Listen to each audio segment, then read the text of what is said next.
Ang mga ambulansya ang naghahatid sa mga may sakit at nasugatan sa ospital. Ang mga truck na pamatay sunog ang nagpapatay sa sunog. Ang mga sasakyan ng mga pulis ang naghahatid sa mga pulis na kailangan sa isang sitwasyong may kagipitan o emergency. Kung A. Harangan ang kanilang daanan at huwag silang padaanin. B. Magpadaan sa pamamagitan ng pagtabi sa kaliwa o kanan ng daanan depende sa kalagayan. C. Huwag silang pansinin sapagkat wala kang pakialam sa kanilang trabaho. Ang tamang sagot, letter B. Magpadaan sa pamamagitan ng pagtabi sa kaliwa o kanan ng daanan depende sa kalagayan. Ilang stop lamp o ilaw ang kinakailangan sa mga motorsiklo? A. 2. B. 1. C. 3. Ang tamang sagot, letter B. 1. Sinusubukan mo ang iyong suspension. Napansin mo na ang iyong sasakyan ay patuloy na kumakaldag kapag pinipindot ang iyong preno. Ano ang ibig sabihin nito? A. Mga gamit na shock absorber. B. Ang manibela ay hindi matatagpuan sa gitna. C. Mga gasgas na gulong. Ang tamang sagot, letter A. Mga gamit na shock absorber. Kapag may kasunod na ambulansyang nagmamadali, ang dapat mong gawin ay A. Agad-agad na pumreno at huminto sa daan. B. Panatilihin ang bilis sa daan. C. Gumilid at paraanin ito kung maaari. Ang tamang sagot, letter C. Gumilid at paraanin ito kung maaari. Ang panuntunan sa karapatan sa daan ay nagbibigay sa atin ng A. Karapatan bilang isang driver. B. Lahat ng nabanggit. C. Panuntunan kapag tayo ay nagbibigay daan sa iba. Ang tamang sagot, letter B. Lahat ng nabanggit. Maliban sa pagbukas ng iyong signal, ano ang marapat mong gawin kung patungo sa highway? A. Itugma ang bilis sa daloy ng trapiko sa loob ng highway. B. Bawasan ang tulin ng takbo upang makaiwas sa road crash. C. Tuluyang huminto at hintaying maging maluwag at ligtas ang daanan. Ang tamang sagot, letter A. Itugma ang bilis sa daloy ng trapiko sa loob ng highway. Bakit dapat suriin ang iyong sasakyan kapag maglo-long expressway journey? A. Maaring bumagal ang iyong takbo kapag hindi na-check. B.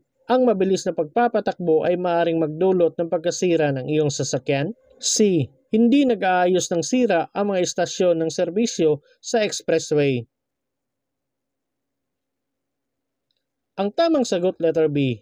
Ang mabilis na pagpapatakbo ay maaaring magdulot ng pagkasira ng iyong sasakyan. Kailan ka dapat bumusina? A. Kapag gustong gabalain ang ibang motorista. B. Kapag magbigay babala sa iyong presensya. C. Kapag tatawagin ang pansin ng kaibigan. Ang tamang sagot, letter B. Kapag magbibigay babala sa iyong presensya. Kailan pwede ang pagdaan sa kahit anong direksyon kapag dalawang buong dilaw na linya ang nasa gitna ng daan?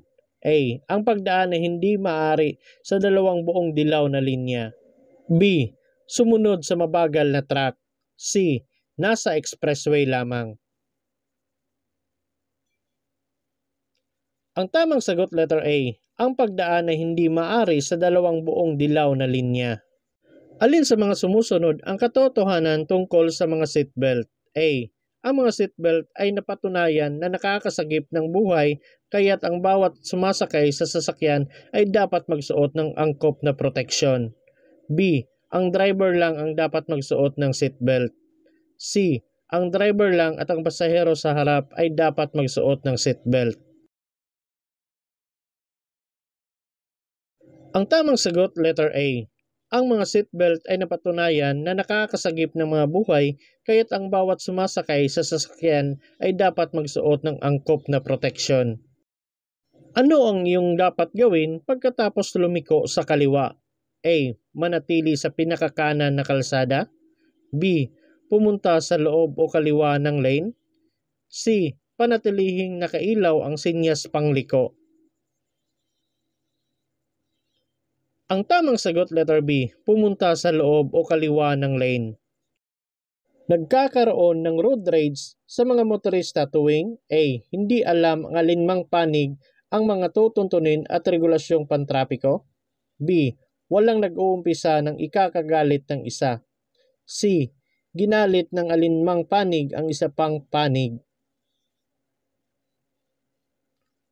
Ang tamang sagot letter C. Ginalit ng alinmang panig ang isa pang panig. Pagkaraang mabigyan ng student driver's permit, ano ang pangunahing isaalang-alang sa mga pag-aaral at pagpapatakbo ng sasakyang dimotor? A. Kailangan magsanay mag-isa sa pagmamaneho ang nag-aaral upang makapasa sa examination na pang non-professional na lisensya. B. Kailangang magsanay sa pagmamaneho ang nag-aaral at dapat may kasamang lisensyadong driver na may DL code na angkop sa uri ng sasakyang dimotor na minamaneho. C. Ang nag-aaral magmaneho ay dapat may malusog na pangangatawan sa panahon ng pagsasanay kahit walang instructor upang maiwasan ang banggaan sa kalsada. Ang tamang sagot letter B. Kailangang magsanay sa pagmamaneho ang nag-aaral at dapat may kasamang lisensyadong driver na may DL code na angkop sa uri ng sasakyang dimotor na minamaneho. Dumadaan ka sa kalsada na may isang daanan lamang at nasa kaliwa ang lugar para sa paglagpas. Ang driver sa likod mo ay gustong mag-overtake. Dapat kang A. Maghintay sa tapat ng lugar sa daan ng paglagpas sa iyong kaliwa. B. Magmabilis para makalayo sa kasunod na driver. C. Tumabi sa daan ng paglagpas sa iyong kaliwa. Ang tamang sagot letter C. Tumabi sa daan ng paglagpas sa iyong kaliwa. Pa-expressway ka. Bakit importante na gamitin ng buo ang linya ng akselerasyon? A. Para pwede kang bumalik. B.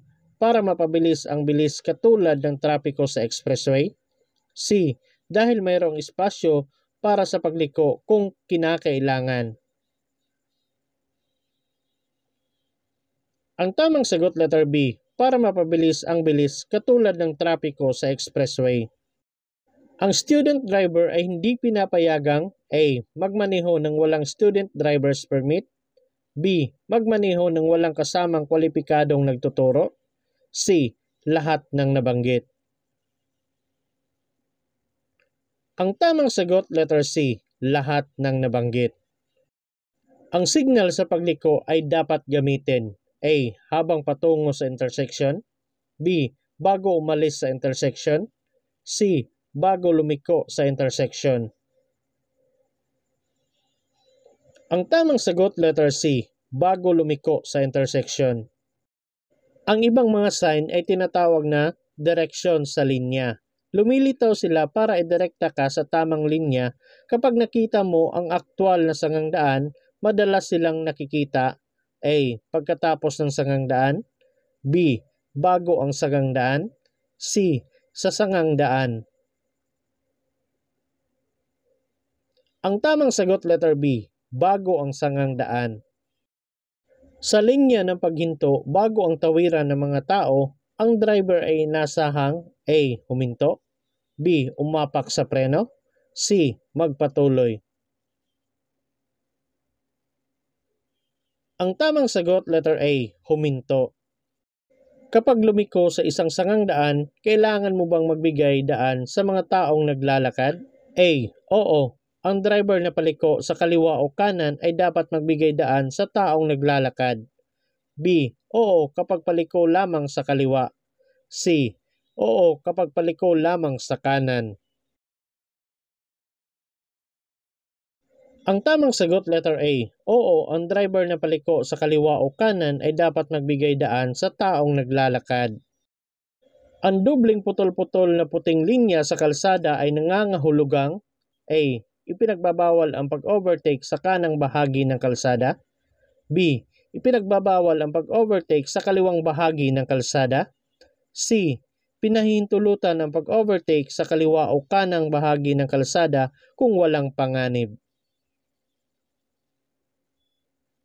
Ang tamang sagot letter C. pinahihintulutan ang pag-overtake sa kaliwa o kanan na bahagi ng kalsada kung walang panganib. Magmamaneho ka na dapat papauwi. Nakakaramdam ka ng sobrang pagod at may matinding sakit ng ulo. Dapat kang A. Maghintay hanggang ikaw ay maayos na bago magmaneho. B. Maghintay ng sandaling oras at saka magmaneho ng mabagal. C. Magmaneho papauwi ngunit uminom para sa sakit ng ulo. Ang tamang sagot letter A. Maghintay hanggang ikaw ay maayos na bago magmaneho. Ano ang iyong responsibilidad bago ibiyahe ang iyong kargamento?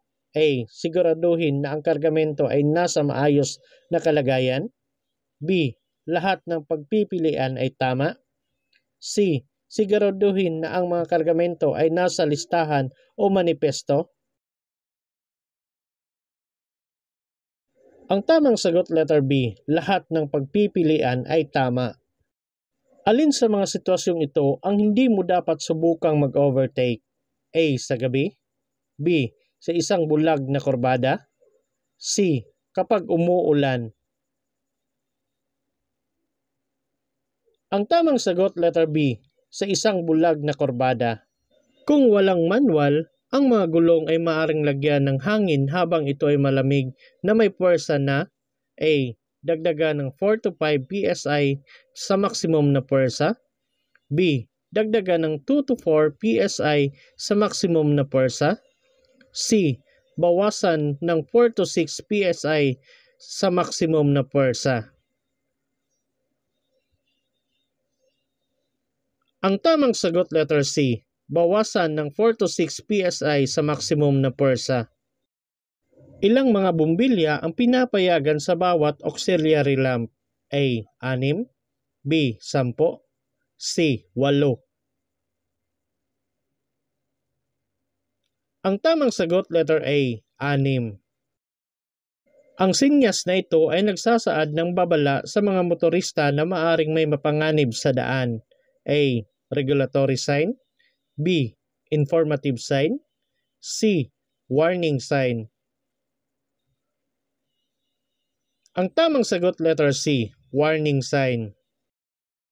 Bago lumipat ng daanan o lane, lalo na kung gabi at umuulan, bukod sa dapat mo nang suminyas, tumingin sa mga gilid at rear view mirror, ano pa ang dapat mong gawin? A. Bumusina. B. Pailawin ang mga headlight. C. Lingunin ng bahagya ang mga katabing sasakyan. Ang tamang sagot letter C. Lingunin ng bahagya ang mga katabing sasakyan. Bakit kinakailangan mong patayin ang mga signal indicators matapos lumiko? A. Upang maiwasang masilaw ang iba pang gumagamit ng kalsada. B. Upang maiwasang maubos ang baterya ng sasakyan. C. Upang maiwasan ang kalituhan sa iba pang mga gumagamit ng kalsada. Ang tamang sagot letter C. Upang maiwasan ang kalituhan sa iba pang gumagamit ng kalsada. Ikaw ay liliko pakaliwa mula sa pangunahing kalsada patungo sa maliit na kalsada. Bago ka lumiko, dapat A. Alisin ang iyong signal patungong kanan. B. Gamitin ang unang kambyo at bilisan ang takbo.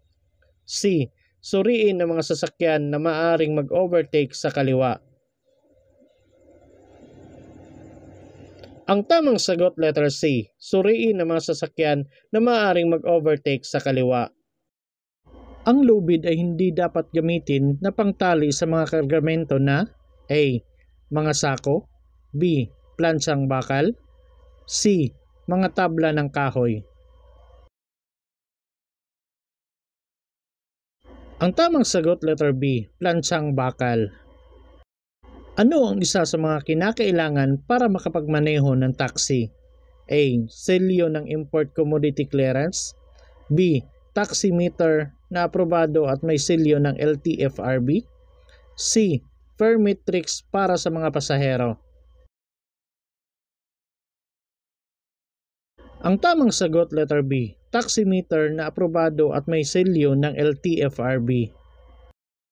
Ikaw ba ay obligadong kumuha ng Certificate of Public Convenience mula sa LTFRB bago magmaneho ng iyong tricycle?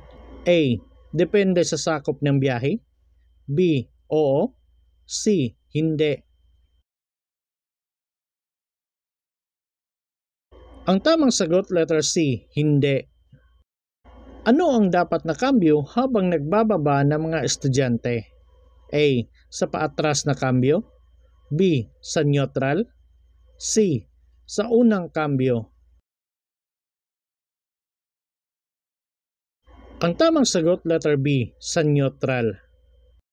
Anong particular na dokumento ang iyong kailangan upang makapagmaneho ng tricycle para sa negosyo o mga pasahero?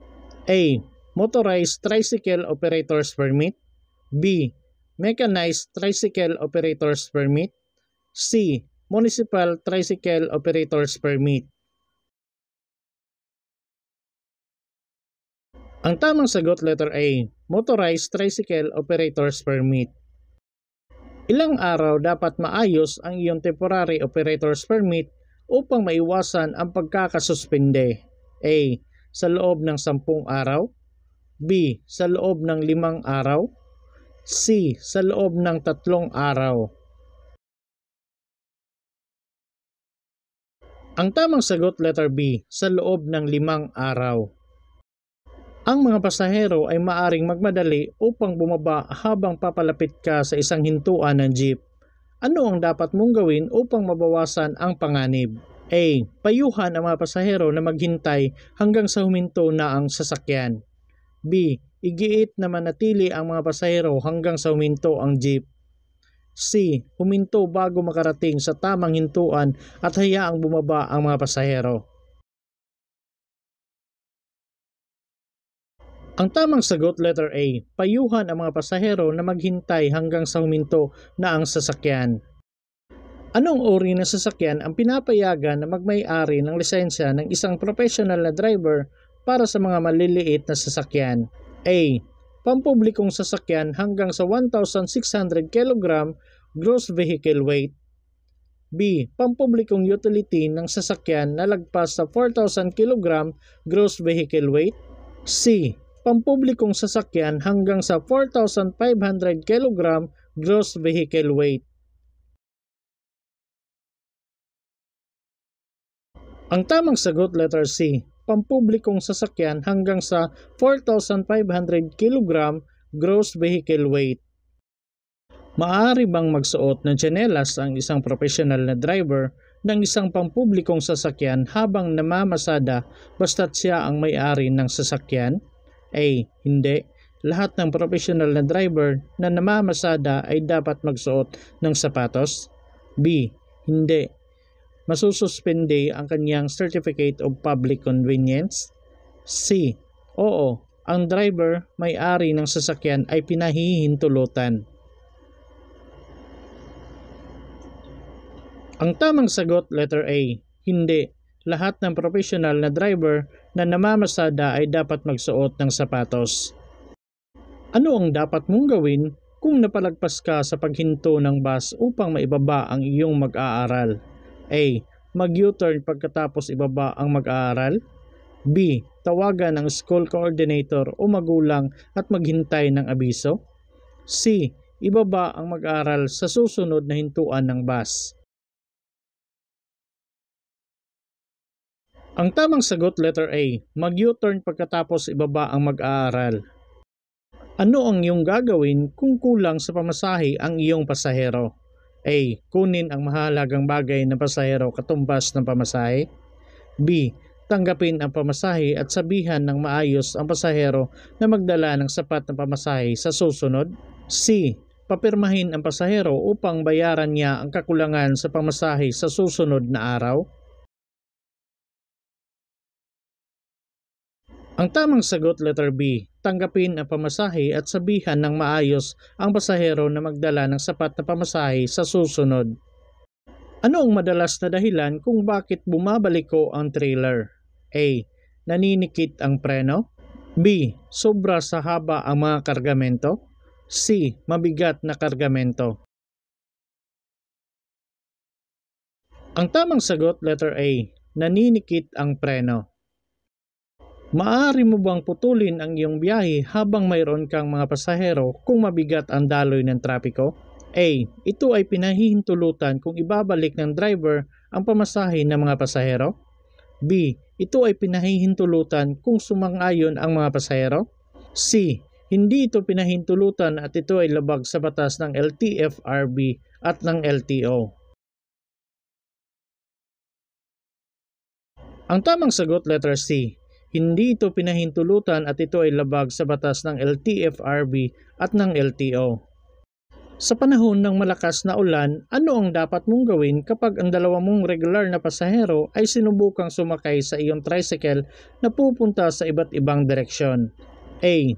Ang pasahero na magbabayad ng higit pa ay ang unang makakasakay at isang pasahero ay maghihintay hanggang ikaw ay bumalik. B. Hayaan ang dalawang pasahero na sumakay kung gusto nila at ihatid muna ang pinakamalapit na pasahero. C. Hayaang sumakay ang pasahero na may pinakamalapit na paroroonan at pahintayin ang isang pasahero. Ang tamang sagot, letter B. Hayaan ang dalawang pasahero na sumakay kung gusto nila at ihatid muna ang pinakamalapit na pasahero. Ano ang iyong gagawin kung mayroon kang madaldal na pasahero? A. Sabihan ng maayos ang pasahero na hindi ka maaaring makipagkwentuhan habang nagmamaneho. B. Hayaang dumaldal ang pasahero at magmaneho. C. Ipagpatuloy ang pakikipagkwentuhan upang hindi ka antukin. Ang tamang sagot, letter A. Sabihan ng maayos ang pasahero na hindi ka maaaring makipagkwentuhan habang nagmamaneho. Ang maramihang linya ng paglalakbay sa parehong direksyon ay nahahati ng anong kulay na linya sa daan? A. Orange. B. Pula. C. Puti. Ang tamang sagot, letter C. Puti. Para saan ang kaliwang linya ng tatlong linya sa expressway? A. Mga coach lang. B. Mga sasakyang pang-emergency lang. C. Sa pag-o-overtake. Ang tamang sagot, letter C, sa pag-o-overtake. Alin sa mga sumusunod ang hindi lamang delikado kung hindi illegal din habang nagmamaneho? A. Ang pagte-text o pagtawag habang nagmamaneho. B. Ang pag-aayos ng iyong mga salamin sa labas. C. Pakikinig ng musika. Ang tamang sagot, letter A, ang pagte-text o pagtawag habang nagmamaneho. Ang ibig sabihin ng pulang X sa mga toll gate ay A. Hindi ka maaari sa lane na ito. B. Maaari ka sa lane na ito. C. Kailangan mong umalis sa lane na ito. Ang tamang sagot, letter A. Hindi ka maaari sa lane na ito. Ang tamang senyas ng kamay kapag kumakanan ay A. Ang kaliwang braso at kamay ay nakaturo sa kaliwa. B. Ang kaliwang braso at kamay ay nakaturo sa itaas. C. Ang kaliwang braso ay nakababa at ang kamay ay nakaturo sa lupa. Ang tamang sagot, letter B. Ang kaliwang braso at kamay ay nakaturo sa itaas. Ang student driver's permit ay may bisa na hanggang A. 6 na buwan. B. 1 taon. C. 90 araw. Ang tamang sagot, letter B, 1 taon. Nasa kaliwang lane ka ng expressway at nakita mo ang karatulang sarado sa unahan. Dapat kang A. Manatili sa iyong lane. B. Maghintay at tingnan kung aling lane ang higit na mabilis. C. Mag-ingat na lumipat sa kanan. Ang tamang sagot, letter C, mag-ingat na lumipat sa kanan. Papalapit ka sa traffic light na nakagreen na ng ilang minuto. Dapat kang A. Maghanda sa paghinto. B. Magmabilis ng sobra. C. Panatilihin ang bilis. Ang tamang sagot, letter A. Maghanda sa paghinto. Ang anumang dami ng inuming ito ay makapagpapahamak sa iyong pagmamaneho. A. Tubig. B. Alcohol. C. Pineapple juice. Ang tamang sagot, letter B, alcohol.